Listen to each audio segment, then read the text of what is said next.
BRS party ఆవిర్భావ దినోత్సవాన్ని పురస్కరించుకొని తెలంగాణ భవన్లో వేడుకలైతే అంగరంగ వైభవంగా కూడా నిర్వహిస్తున్న పరిస్థితి ఉంది. మనతో పాటు ఆ, శ్రీనివాస్ గౌడ్ ఉన్నారు, మాట్లాడదాం.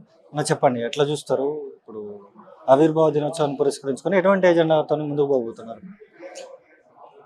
ఆవిర్భావం అప్పుడేమో తెలంగాణ రాష్ట్రం ఏర్పడడానికి ఏం చేయాలి, కార్యాచరణ ఏంటి, ఎవరెవరిని ఇన్వాల్వ్ చేయాలి, తెలంగాణ వచ్చిన తర్వాత ఏం అభివృద్ధి చేయాలి అనేది ఒకటి.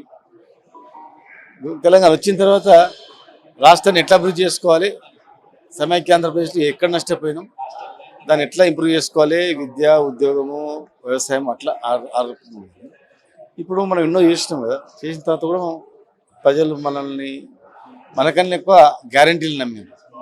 మరి 2.5 ఏళ్ళు అయింది, ఏం లేదు.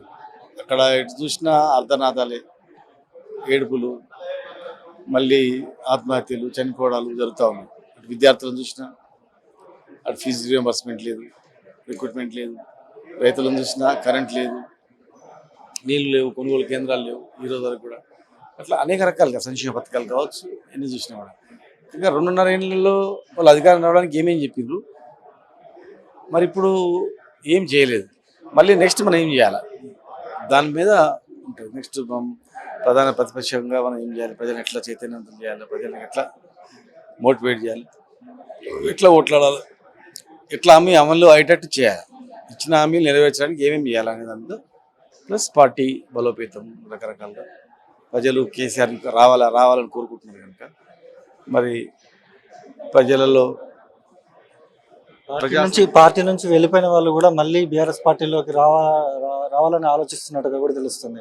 అట్లాంటి ఒకళ్ళు వస్తే తీసుకుంటారు వాళ్ళని?